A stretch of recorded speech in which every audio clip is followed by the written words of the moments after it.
Good evening and welcome to the Global Policy Forum in our 13th year of this wonderful, wonderful partnership. And we are so grateful to Lucy and to Roman and to everyone here at Anderson for this amazing partnership between the law school and the business school, for the Lowell Milken Institute of Business Law and Policy and the Global Policy Forum, where we've been so privileged to have these incredible conversations about global business and legal issues for 13 years now. I am Michael Dorff. I'm the executive director of the Lowell Milken Institute for Business Law and Policy at the law school, and I'm joined here by my partner in moderation. Yeah, I'm Roman Vaxiar. I'm the faculty director of the Center for Global Management and a professor at UCLA Anderson. And tonight we are going to be tackling one of the most difficult and important issues of the day, which is global immigration. And we are joined by a world-renowned expert on that topic. We could not have done better, and we are so fortunate that this kind of expertise is present right here at our own law school at UCLA. It is my great pleasure to introduce to you Professor Hiroshi Motomura, who is the Susan Westerberg Prager Distinguished Professor of Law, as well as the faculty co-director of the Center for Immigration Law and Policy. I'm going to go very briefly about, because I could spend the entire hour talking about Professor Motomura's many, many achievements and accomplishments and awards. I'm going to just skim through a few of them, and please, you can easily Google him and find many, many, many more and spend hours reading about them, but you want to hear from him and not from me about him. He is an award-winning author of 3 academic books, all published by Oxford University Press, and 2 immigration-related case books, many, many, many law review articles that are incredibly influential, and he's also a very influential policymaker. He has testified before Congress. He's been a co-counsel and consultant in many litigated cases, an outside advisor to the Obama-Biden transition team, and many, many other achievements. He's taught all over the world, many impressive places in the United States and internationally, and he's an incredibly skilled professor, an incredibly skilled teacher, has won both of the major teaching awards at UCLA, the UCLA Distinguished Teaching Award and the Rudder Award for Teaching Excellence at the law school. He's also won teaching awards at the University of Colorado and UNC. And perhaps most incredibly, he was profiled in the landmark work by Harvard, What the Best Law Teachers Do. Only 26 professors were selected for that, and Professor Motomura, not surprisingly, was one of them.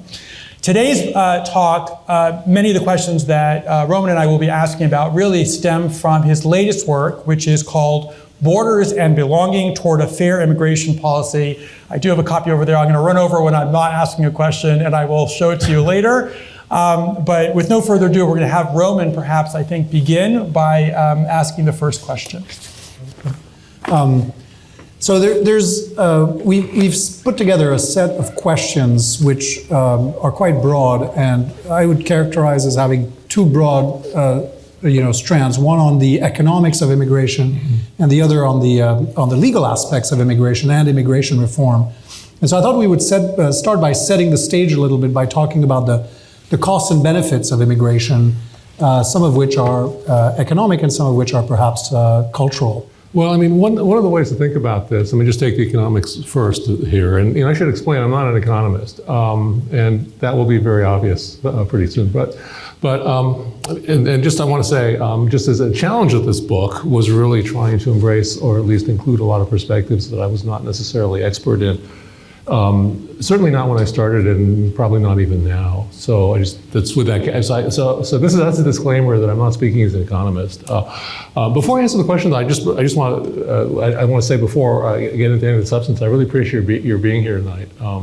This is it's a tough issue. I think it's an issue that tends to get more polarized than it really needs to be, and so I really welcome the opportunity to engage in dialogue on this, and in some disagreement perhaps, but I mean, it's all in the spirit of trying to figure out how to move forward. But in terms of the question, in terms of sort of costs and benefits, I mean, just thinking economically, one of the things that strikes me is that there is a consensus in this very broad sense that immigration is good for the economy in certain senses, in a very macro sort of a sense. national economy and global economy. The difficulty, though, is that that's not necessarily the question that's politically or culturally relevant. And so what's happened is that you have people actually honestly talking past each other sometimes. People say immigration is really good for the economy. Immigration is really good for the global economy, but then some people who feel left out, and they end up being the people, in many cases, that are skeptics of immigration or even hostile to it. And so I think when if the question is it good for the economy or not, I think it really depends on who you ask. And I think that a lot of the challenge, as I see it, and this is part of what's in the book, a lot of the challenge that I see is trying to share the prosperity that immigration brings, and not have the winners not the people who gain great prosperity, whether it's in business or anything else. For that matter, universities be the only winners because there are people who feel left behind, and I think that creates a political vulnerability, and sometimes it exacerbates cultural anxiety as well. So that's the beginning of an answer, but we should have a conversation about this. This is not just Q&A, right? I mean, I'd rather. So feel free to tell me you didn't like my answer.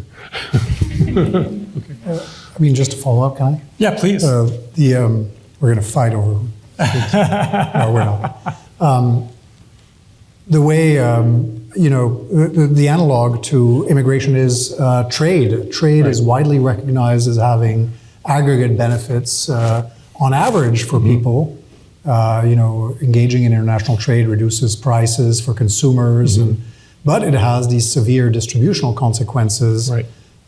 Because it results in changes in the economic structure, and particularly in the US, the decline of manufacturing that has led to a category of the population opposing free trade policies, and then ultimately they managed to win an election or two or three.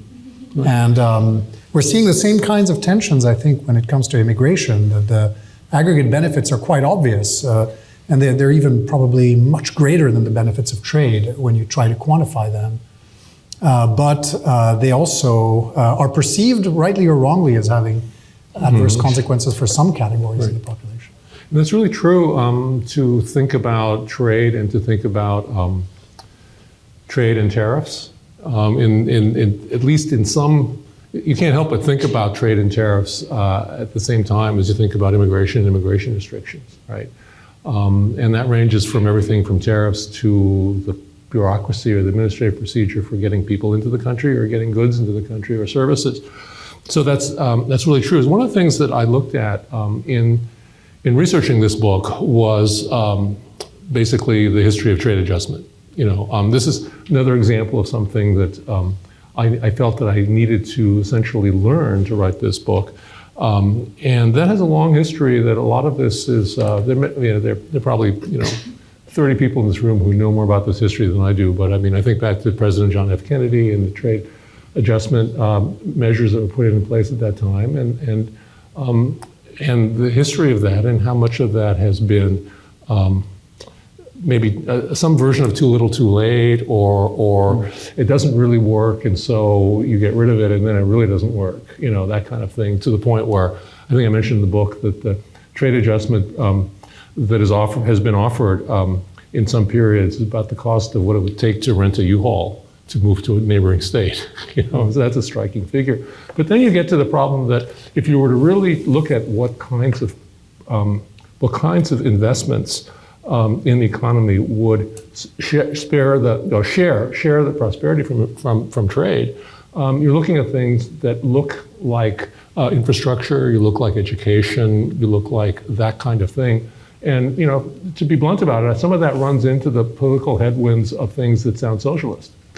And so there's a difficulty there, that the kinds of, because I really believe that I just to put my preferences out there, I really believe that it's important to have the prosperity of trade, the prosperity of immigration be spread and shared. But sometimes what it really takes to do that is a much higher investment it may call for a much larger government, or at least government leveraging private resources. The amount of the amount of money, or the share of the GNP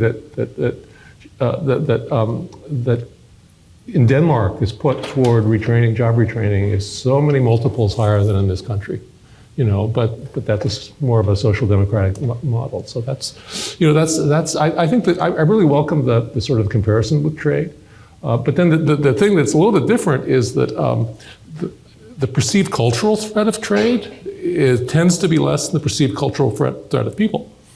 And so I want to name that because it's certainly a big difference, even if the economic effect may be similar. And that may be a good way to think about how to think about the cultural piece and the economic piece as being kind of the same but kind of different, depending on what you're talking about. And then this gets into the analogy between tariffs.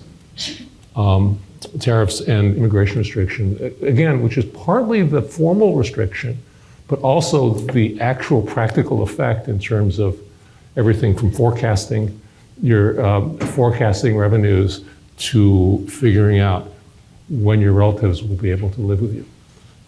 So I think as we're thinking about this, that's so interesting because as we're thinking about evaluating any particular immigration policy, whether a very permissive immigration policy or very restrictive immigration policy, whether we like it or not, turns a lot on what our measuring stick is, right? And so far we've been talking about economics, and it seems like a natural thing to talk about, plus it's the theme of the evening, so of course we're going to keep coming back to economics.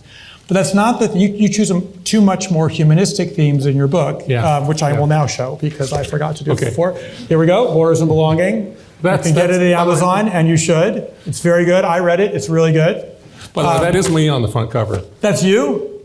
You didn't know that? Yeah. I didn't know that. Yeah. Look at that. I like it even more now. The world's most narcissistic thing is to put your family photo on a book cover. But I assume this is the one that's you. Like this is the that's young me. boy, Yeah, the guy with the bow tie. That's lovely. I love that. And most people here will not know, but this is the color here is from the old airmail. It used to be when we sent mail, like physical mail, which I know we don't do anymore. But when we did it and we were sending international mail, we were often sending it in special envelopes that looked like that. With that along the edge. This picture was taken, this is, I know I'm detouring this conversation a little bit, but just to give you a sense, because it's part of sort of, I think the perspective of what I think is important to bring to this issue, maybe all of the difficult issues. But this is a picture of me that I'm not even sure who took the picture, but I was 3 years old, and this was my mother and I were coming to America to join my father, who had gone ahead and bought the boat ticket. And this is a picture taken just as we were about to get on the boat in Yokohama. It would be 11 years before we would see her parents again, and in that time, they communicated using these aerograms. Wow. So that's a designer stroke of genius that he never met him, I never met him. I have no idea how old he is or anything. So anyway, as I was saying, in this wonderful book, which is beautifully designed, you actually look at two different values than economics, right? You look at human rights and you look at belonging. Right. And in a very beautiful, nuanced way, you go through a lot of immigration policy and the history of immigration policy and evaluate it against those two metrics, but not economics. And one wonders a little bit why that is. The political backlash, I think, is mostly coming not from belonging or human rights. I mean, now the backlash now is coming from human rights and belonging, but the backlash that led to restrictions on immigration came, I think, mostly from economic impact. Right. So why do you choose those other two values to really highlight, and why soft pedal the economic impact? Well, I think whenever you do a book like this, that really tries to deal with, I think, some very fundamental issues, right? And I should explain, we decided not to do a traditional sort of book talk. I'm just going to smuggle it in as an answer to your questions. But again, I'm trying to contextualize the answers. There's always a search for what are the dimensions of really understanding something, right? And so there are a bunch of things that I think are super basic and come up all the time, but they don't operate for me as organizing principles. They operate for me like places where things that matter show up. And I'll name you a few. One is sort of cultural anxiety, one is economics, one is race, one is national security. These are all super important, and they show up. But I was not comfortable with using one of them as the main thing. I suppose I could have had a chapter on race and a chapter on national security and a chapter on economics and things like that, but that isn't really what I thought was the most fundamental thing. And again, I say this in the spirit of helping us think through the issues that will then help us think through economics, for example, or national security, race, whatever it may be.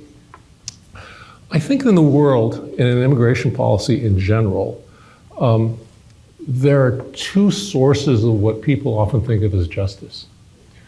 And if you listen to, whether it's debates or listen to people, arguing over Thanksgiving dinner or anything like that, or read newspaper editorials, there are two kinds of things people are saying who object to immigration policy as it is, or don't think it could be that they don't think there's enough enforcement, or they don't think there's enough leniency, whatever it may be.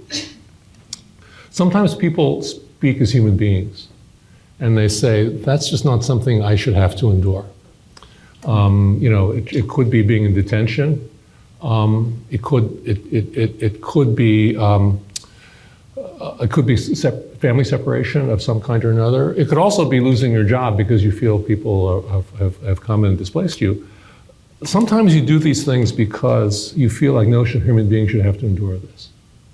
And other times, you speak saying not just that as a human being I have to endure this, I shouldn't have to endure this, but you say it saying that it really disrespects my belonging here. And so in the United States, the general language that's used for this is speaking about immigration as a human rights issue, or speaking of it as a civil rights issue. And sometimes, one of the things that led me to write this book was because I think a lot of people on all sides politically are confused about this, in the sense that I recall a while back there were restrictions put on immigrants' access to health care. And so a lot of people were concerned about that cutoff of benefits and cutoff of health care. And they're saying it's a human right to have health care. And I guess to some extent I agree with that. But I was really troubled that they didn't say something else, which was, I've lived in this country for 30 years. I've paid taxes. It's not just a human right. It's because I've earned it. I've contributed to society, and that's more of a civil rights view of looking at things. So why is it called? So, two things. One is that in the book I use two terms. I don't use the terms human rights or civil rights. Actually, I use the word human rights only to explain why I'm not using it. So I'm going to do the same with you. I'm trying to write this book about the United States, but it's for an international audience. And I wrote a lot of this book living outside the United States and getting a lot of questions saying, why are you asking that? That sounds like such an American university question. We don't think about it that way. And so I was realizing that if you use human rights as a term, you're bringing in by reference certain institutions. The word rights is actually very fraught almost in terms of what do you mean by rights, and isn't that a very Western thing? And belonging is the other term. So I use humanity claims for things that no human being should have to endure, and belonging claims for things that are recognized, or should be recognized as you're belonging to a society. Next question is who belongs. That's a whole other topic, but I mean, it's my view of that tends to be pretty capacious. But I just want to distinguish between the types of objections you could have to what's happening. And I think it's then that I can start talking about economics. It's then that I can start talking about race or national security or culture. So that's why I thought it was more basic. I mean, this book is really an attempt to get down to some first principles, and define some terms. There's a whole first section on borders and things like that. Well, let me stop there because otherwise I'll just give a book talk. Can I ask you about, you try, it's in the title of your book to try to outline the characteristics of a fair immigration policy, which sounds to me, let me back up a little bit. I think that we're going through cycles of backlash against the policy of the predecessor. We've had, a very restrictionist policy during the first Trump administration, and then we've had a much more lax policy toward immigration during the Biden administration. Now we're back to extreme restrictionism that's leading to tragic events in Minnesota and perception and reality of very extreme forms of enforcement that don't jive well with what the American people expect from their government. And it's very, very likely to lead to a backlash in the other direction. So we see these swings. Right. And I think you're aiming for something that is likely to bring more people together, or at least garner a majority, so that we can have a consensus on immigration policy. And wondering what that looks like. Well, partly what, I don't know if you mean put it this way, but partly what I hear in your question is that the idea that you would have a blueprint for consensus seems so 1970 or something like that, you know? And well, we have to hope. Yeah, I mean, a couple thoughts on that.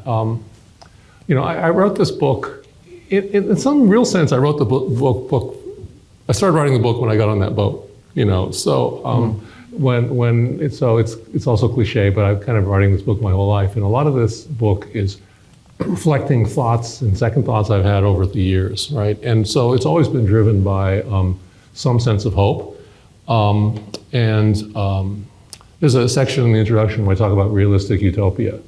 You know, I'm very much a pragmatist. I'm very much an incrementalist in the sense that I really believe that you can get people to move in small steps because it tends to normalize the step and then they can go further. You know, I'm not in that sense a one-stroke abolitionist in any way. But I do think that this is a time of great polarization. But I do think that every day people make decisions that are going to matter. And so I'm really trying to give people, in some sense of the persuadable middle, a sense of the everyday choices. And the everyday choices might be anything from trying to have freer access to H-1B visas, or it could be, on the other side of the political spectrum, it could be having more infrastructure investment in the Rust Belt, or something like this. But these are small things that really matter. But I also realize that a lot of people are going to find this book much too unrealistically, well, some people are going to find this book unrealistically utopian, because it says there is such a thing as fair immigration policy. Other people are going to find it annoyingly realistic. And as long as those people are somewhere in the 60-40 range, which I've generally found to be true, I mean, a lot of people think this book is like hopelessly accommodationist, and other people think of the book as hopelessly radical. There's a reason I dedicate this book, by the way, to my grandchildren, because you know, my hope is that in their lifetime, things get more, I mean, I'm totally fine with people disagreeing with each other. I just think people are yelling past each other right now. But I think it's actually, doable. There's a couple, let me just say two more things about that. One is, someone asked me at a conversation about these topics, you know, what is the future? How do you think about the future? Be concrete. You know, don't just talk about grandkids or something.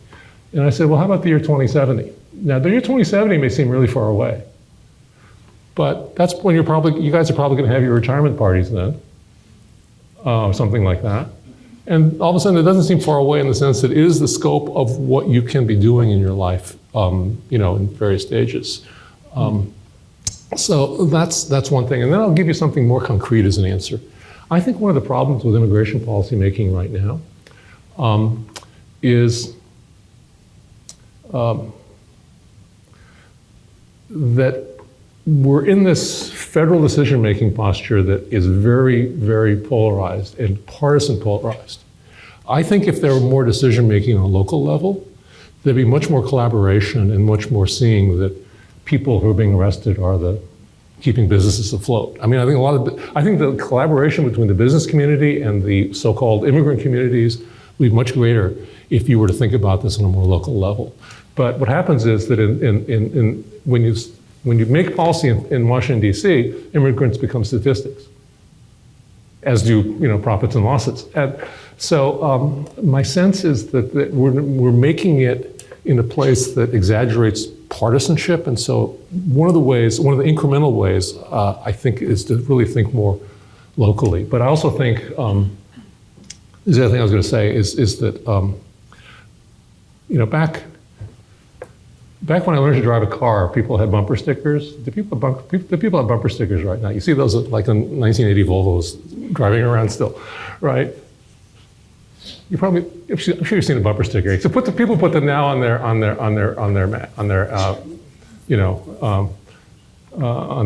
tablets and computers. But it said, "Think globally, act locally." I think that was it, or I don't know, or maybe it was.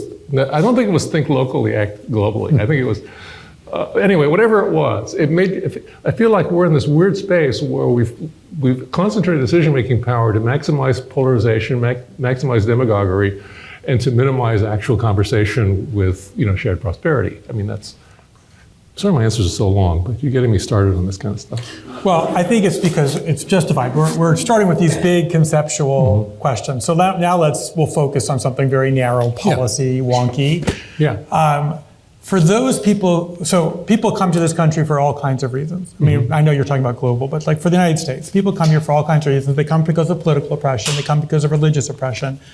But also, historically, they come for economic opportunity. Yes. And that's not just because we're this huge economic engine that's, the most powerful economy in the world still, but also because of the lack of opportunity in their home country. Like, people don't usually like to leave their communities. Right. They come only because there's a lot of motivation. So one policy that has been tried to reduce immigration, assuming that that's a desirable thing, and that's a question we're not, I'm cabining for the moment, but if that's a policy aim, one thing that's been tried is foreign aid, to try to stimulate economies in countries that are impoverished, where there's not maybe political oppression or religious oppression, but there's a real paucity of economic opportunity. Right. And if we can stimulate that with some grants or loans or direct investment, whatever we're doing, whatever form of foreign aid is, then there'll be jobs there, there'll be economic opportunity, then they won't have to come here. Right. Which our businesses probably will not like, especially in the Central Valley, but other places might like a lot. How successful, I mean, we've had waves of that, right? So we've seen attempts to use a lot of foreign aid, and attempts to cut back, especially recently, severely on foreign aid. What impact has that actually had on immigration? Yeah, so there's a chapter in the book called "What Does It Mean to Address Root Causes of Migration?" It's something politicians often say. I think there's a substantive basis for saying that, but what does that actually mean? And you're asking really about what the effects of this are. So there's a lot of people who study this with great sophistication, much more than I can bring to it. So I'm really just gathering this information and understanding it. But a lot of what we're seeing is that this type of investment actually increases out-migration from those countries, because it allows people to finally do the thing they've dreamt of doing.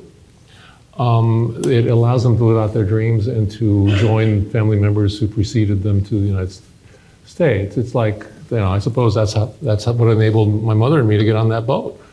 And the money that my father sent back to Japan. And so from that perspective, one of the ways you want to stimulate migration, out-migration from a country, oftentimes can be to whether it's foreign aid or private investment, that kind of thing, you can actually allow people to do this. But then this is where it gets complicated. A lot of studies show it really matters what you do with that money in several dimensions. Some studies show that addressing rural poverty is much more effective than addressing urban poverty. Some people there's clearly evidence or concern about the money going to elites in those countries, whoever those elites may be, and not really going to people you think would be given a choice through that funding. And so what happens is that this is the bad cycle I think that we tend to be in, and that is we say we're going to address root causes of migration, we send funds of some sort to a country, and then immigration increases, or at least it doesn't go down. And then someone says, wait a minute, you said it was going to go down. We're going to address the root causes. Nothing's happening. Next step, oftentimes, is, that money that we're sending, I think we should buy guns for that army so to keep people from getting here. And that's actually happened, right? And so what is the solution?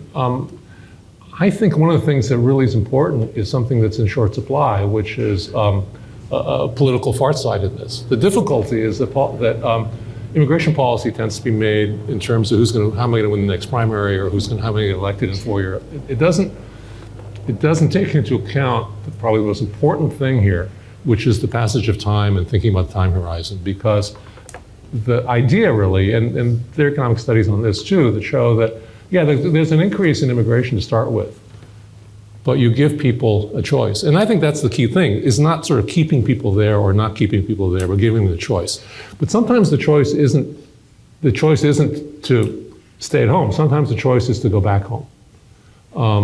And these are, the examples that you often see are not necessarily going to be replicated, but I mean, there was a time when immigration from Korea, there was this really long waiting list. You have to wait extra, like you have to do for some countries now, but that's not, you have much more return migration to Korea. Much more non-migration. Same is true for Poland, same is true for Ireland. I mean, these are, this is not true for every country, but there's similar things like that are going on that require more patience than the politics has. So I was commenting earlier when we were doing a bit of networking that I'm very liberal on immigration, and I'd like to have the most liberal possible immigration policy that's compatible with not having a populist backlash. What does that look like? Could there be moderation on both sides that would lead to a stable outcome, one in which immigration is controlled, but where we get a lot of it and it's accepted politically and it's accepted because it's managed properly? One is the different strands of this, and I think they're related to each other. One is that the kind of thing I was trying to explain earlier, that there are benefits from immigration, and I think that sometimes those benefits don't get spread. Sometimes the benefits are not really really communicated even. I mean, because the alternative sometimes is sometimes for companies to leave the United States as opposed to hiring the Americans who might take these jobs. So some of it is that type of relief that would be analogous to what you're asking about with trade. Some of it is actually,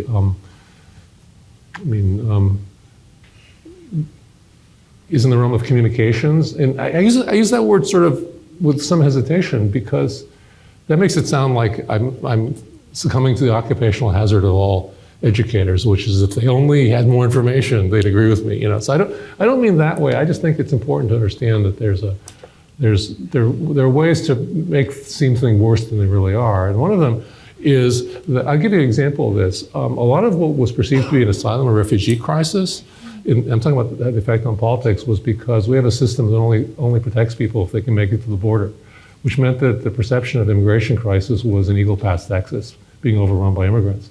There are other programs that try to have more private sponsorship. I think private sponsorship is a real key to capacity perceptions, and I think that's another thing. So I'm not sure this is going to get to sort of the perfect place, but I think that our notion of capacity is more cramped than it needs to be. Some of that's communication, some of it is adjustment, some of it is the role of private enterprise and of churches. And another is to kind of, I just mentioned something because it's itself a whole big topic, but immigrant integration is a complicated thing, because I think that there's a lot of concerns about immigrants not integrating, but I think a lot of immigrants who don't integrate also feel like they're not allowed to integrate. It's not totally reciprocal. It depends on different parts of the country, but I think that we're in this bad cycle of you're not integrating, and then if you're going to treat us that way, well, we're not going to integrate. So I think that's equally true. I don't think this will reach sort of a steady state of everyone being happy, but I think it is a state of people being people being more fluid in their lives. This is a different way to think about it. I mean, people always say, why don't we have open borders? Well, in a way, we have open borders, but you have to have certain passports and you have to be of a certain economic class, right? And so why couldn't that be true for more people? And yet that's not seen as threatening sometimes, right? So I'm trying to work toward that. By the way, this book is not a book with answers. This is a book about how to think about getting to answers. So I think we have time for just one more of our questions before we open to the students. Roman asked you sort of what should we be doing for fair immigration policy. So I'm going to ask a much more lawyerly, let's help everyone understand what's actually happening right now. So obviously immigration has been a core focus for this administration. Right. There's been a lot of policy changes, both legally and in terms of actual enforcement, including within our interior. And there's certainly been a lot of that in the news. What should, we have here future business and legal leaders and some actual business and legal leaders out there. What should we all understand about the impacts on business of the current administration's immigration policy? Yeah, well, in the same way that, I'm generally believe in trade, I believe in immigration. I believe, as I've mentioned, in the need to spread the prosperity that immigration brings. So you're really asking about sort of more on a enterprise by enterprise level. I think that every day, I think people make choices in whom they hire and things like that, and some of it may come down to being willing to make the investment, I suppose, if you want to put it that way, in the personnel, in the more international personnel. I mean, in having H-1B workers and things like that, or hiring someone who's coming out of an F1 status and using optional practical training and things like that. This, in some sense, is similar to what I'm calling for in general, which is sort of think more long term.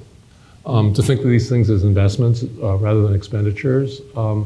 It could be having an enterprise that crosses borders, but on the other hand, it's easy for me to say. I mean, the problem is that these are risks, and these affect bottom line, and so it's a question of how you're going to think about that. Because I totally understand.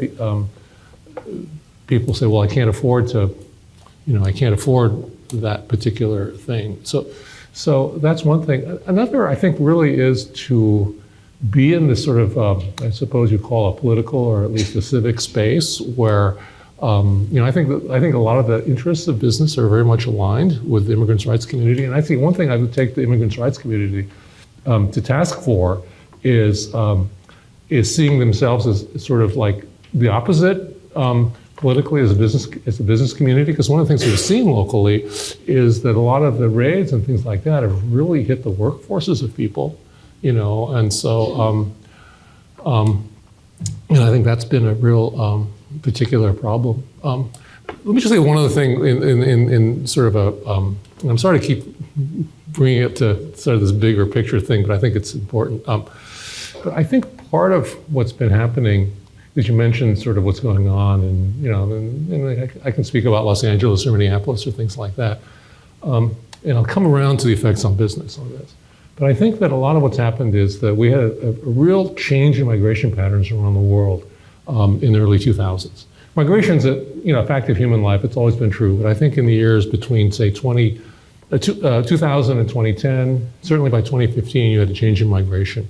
You had many more people moving. You had much more communication, and sort of people with cell phones, and so it meant that a lot of people were on the move. But a lot of countries don't have lines to stand in to come and work. It's really hard to get into this country to work, basically, especially if you don't have a college degree, even if you're very skilled. If you don't have a master's degree, it's really hard, and yet there are jobs.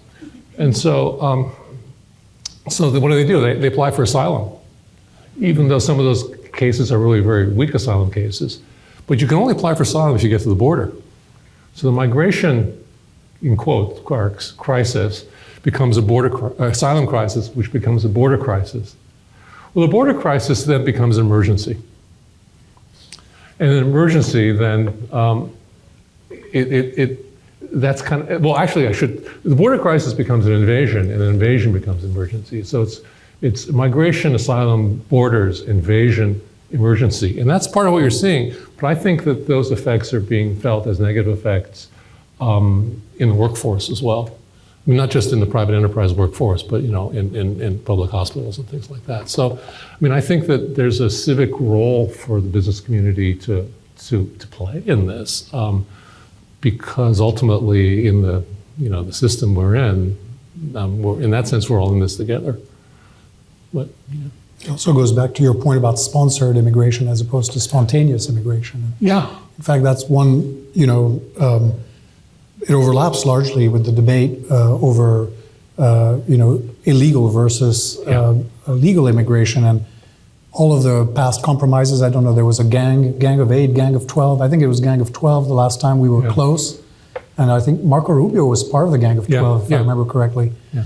And that was not too far from immigration reform passing. It was very close. Yeah. It was very close before a lot of partisanship set in. And this, we haven't even talked about this, but you mentioned the legal, illegal. But that was one element of it, this trade-off between, we're going to enforce the border, but then we're going to be very generous when it comes to sponsored immigration and legal immigration. Yeah. But the piece of this that I think is worth flagging is that the system we have is broken in a lot of ways. But one of the ways it's broken is there are a lot of limitations on the international workforce that people can bring in to work. But that's because we have a system where the economic demand for workers of all skill levels is greater than the legal pathways to come in. That leads to 11 million workers without papers, and it also leads to a lot of backlash because then those people are exploitable in a way that then really undercuts the American workers. So it's really like one bad thing leads to the next, and I think part of it is that we've never really reformed the immigration system in a serious way, for 100 years.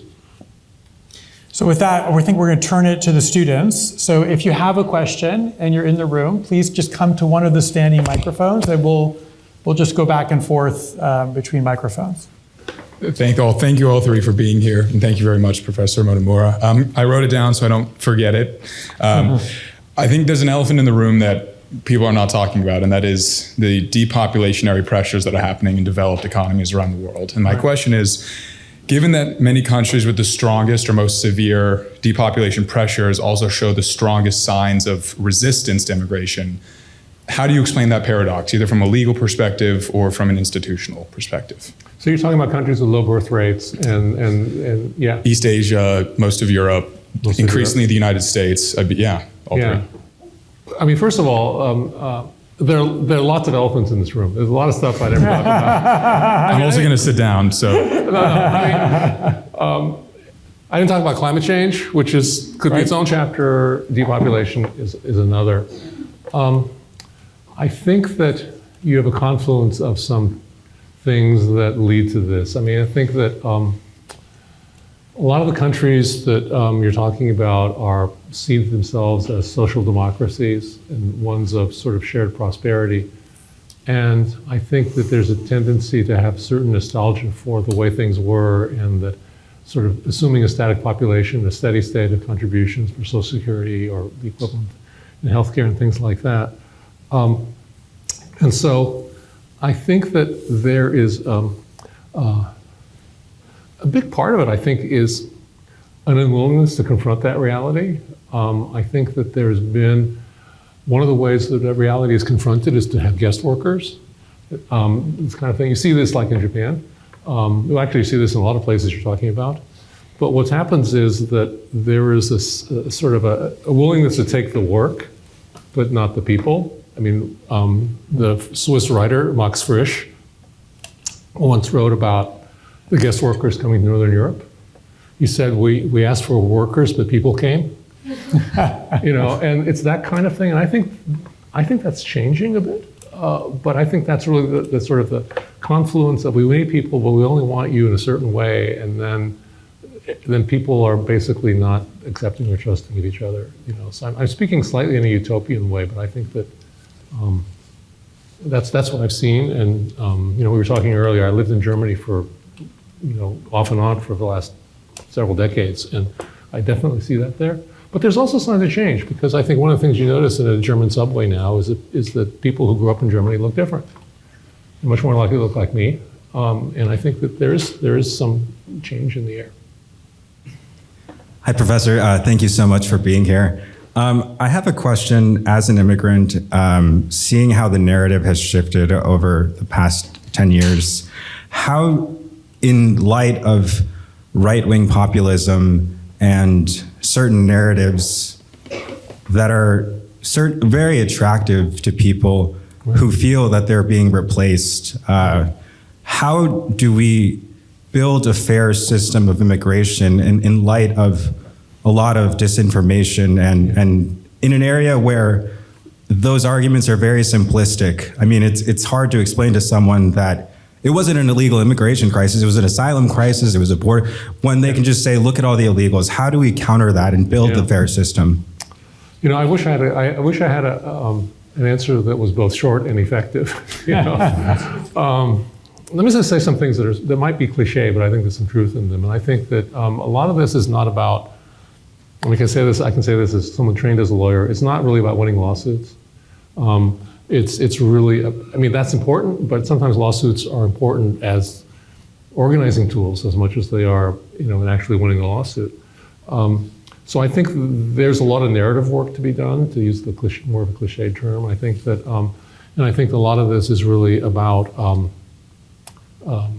you know, I would, well, in theory, like half the people in the room are law students, right? So, I mean, you may be doing more good advising on a documentary or on a feature film or in the next HBO story.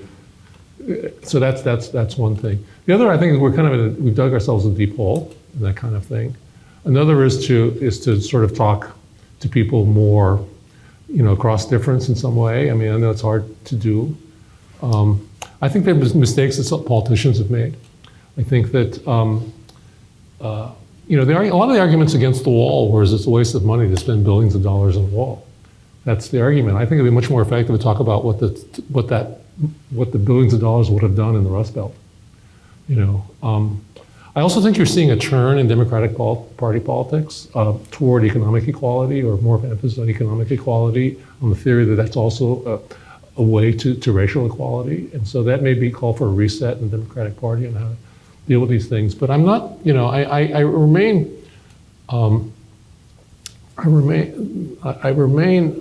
hopeful, but I also distinguish between hope and optimism. I'm not sure, on any given day, I'm not sure I'm totally optimistic, but I'm always hopeful. And I think that it's going to take these little things. And one of the things I think about social change is that one of the things that actually hampers social change is thinking you have to do it by yourself. You know, I think just talking to one person, I think that all these things really, you know, do matter. It may come down to children's books. You know, one thing that was not, it actually is in my bio in the law school, is that, you know, I publish stuff in the books. You're so nice to mention that kind of stuff. And I think about the number of people who read them, and, you know, you can count them in hundreds or something. So about 8 years ago, I got called by the producer for the Try Guys. And I don't know, you know, if you know who the Try Guys are. I'd never heard of them before, actually, I have to admit. But they're basically a comedy troupe that combines, like, what, Monty Python, John Oliver, and Saturday Night Live, and stuff like that. And they said, we want to do a thing on how to immigrate to this country. And basically, it's a 16-minute summary of my 52-hour course, and all my critiques of what's wrong with the system. It's in 16 minutes. And it has 8 million views. Wow. And, and so I realized that was really humbling. I don't think it was humiliating, but it was humbling, because it made me realize that these are the things we can do. But I'm not trying to sugarcoat this. I think we're in a deep hole of honestly people taking advantage of other people's misfortune to try to, you know, get the vote.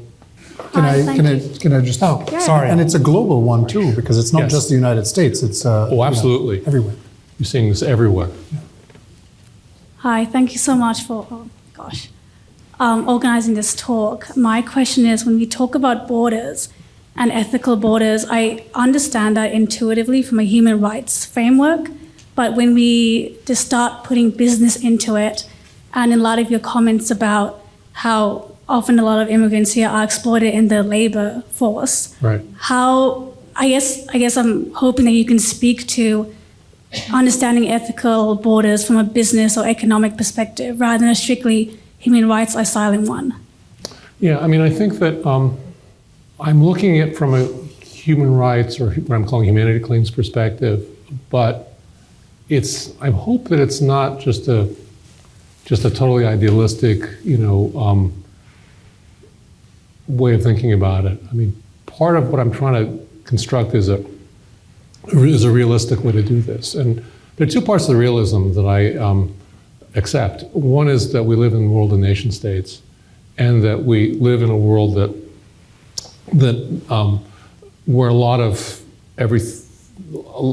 human activity is in the business world or in capitalistic enterprises and things like that. So I accept these things as part of the reality that we're in.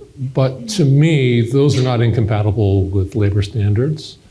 They're not, and I think they are compatible. I think they're also compatible with free movement to a degree, but subject to protections for people who feel displaced. So I'm trying not to look at this as kind of a human rights kind of approach. I also think one of the things, this goes, I hope not too far beyond your question, but I think that one of the things that our system tends to do is separate the world into the refugees and the asylees and the workers and the families, without realizing that many people who are fleeing dire circumstances, they have families and they have relatives someplace and they work, So I think that I think a lot of, and I think that work is a very important part of, life, and in different sorts of ways. And so I'm trying to take a realistic view of human rights that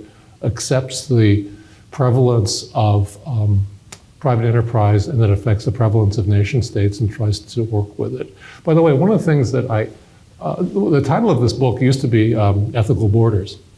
And then I realized there's another book called Ethical Borders, so I decided by someone I know, so that's bad. That's bad. But a lot of this is like, can borders ever be ethical? And so I had some hesitations about calling it fair immigration policy, because I really wanted to call the book Toward a Less Unfair Immigration Policy, but that was kind of inelegant. So but part of the realism I'm trying to bring to this project is the realism that we live in a certain world, and how do we make things better within that world instead of starting all over? That's, I think, a perspective that business school students would agree with. But that's been my experience with my students. And I don't know. I mean, some law students, but you can see that a lot of law students would find my view somewhat annoyingly centrist. But I'm not really. Sorry, we. My question is really around talent strategy. So Right. I typed it up. How should multinational companies think about talent strategy and workforce planning in an era of all of these tight immigration policies? Yeah, it's another elephant in the room really is education. We haven't really talked about what's happening to the university these days. And some of what's happening in the university is not just education in the pure sense, but also creating talent, right? And talent is a magnet across borders or inside the United States, and also the social mobility. I mean, I can get very practical here with you. And I think that there are so many complicated things in the system that there are ways to work with it, and whether it's using H-1Bs or optional practical training, or if the H-1B isn't there, using another visa. So there's a lot of creativity that can, and I think a lot of times people can move around, or be allowed to move around in ways that actually work. And you can say, well, you can't do this, but we can do this, and we're not going to run into any trouble. We're going to have fewer fees, and we can actually get the visa through, and that kind of stuff. So I think at that sort of practical level, a lot of it is that. A lot of this, I'm also thinking about sort of what business can do in general. I think that a lot of this has to really be collective effort too, because I think one of the things that it has to be through, the way that U.S. Chamber of Commerce, jumped in on H-1B, that was more of a collective effort. And so I think that that's But I think what I'm really afraid we're seeing is we're seeing a diminution of the capacity of American universities to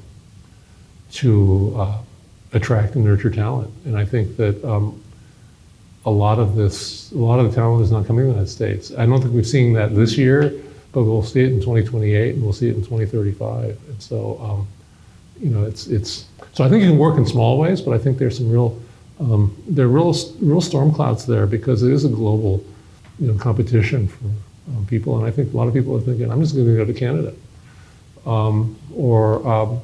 If they're focused on English, they would do things like that. But of course, a lot of people around the world end up and become very successful in places where they did not know a word of the language before they moved there. But they learn, and they're studying in German 3 years in. So I think, typical vague answer I give, but It was great, thank you.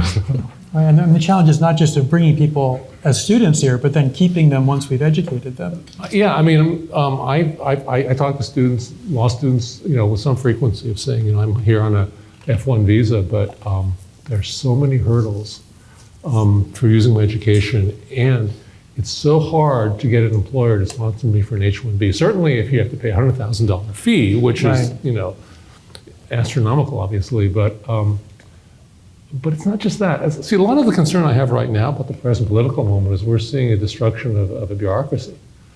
And so you can't get stuff through, and so how can you plan? It's the same way as tariffs, good, bad, whatever, but the problem is you can't do any forecasting. The same way you can't, and I think that a lot of people make a calculation over time. I think the damage we're seeing is it's generational.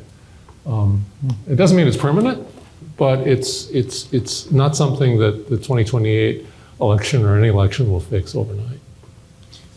Thank you for patience. Yeah. My question is more about undocumented workers in the U.S., especially coming here seeking, to work in jobs and unskilled labor like farm workers, et cetera. And I think one criticism that I have heard is against not having tighter border control to prevent those type of immigrants is that it's a burden, or you could argue it's a burden on social services like in schools and education, especially if you're introducing a new language, right, or healthcare and hospitals if they don't have the money to afford or have insurance to afford right, healthcare. And so I guess I'm wondering what your response is to that kind of critique and criticism, when obviously there's a value in terms of, there's, especially to businesses, there's cheaper labor, right, to, do some of this, labor intensive tasks. But the burdens that people Right. So how do bring with you them. respond to that kind of critique? Yeah, a couple of different things. One is that the tax structure in this country is a really interesting aspect of this, because it's a version of some people are helped in the workplace and some people are hurt. Right? Some people are helped because the immigrant workers allow their businesses to stay and prosper, so they get other jobs in the same business. A lot of immigrants are really good for the federal treasury.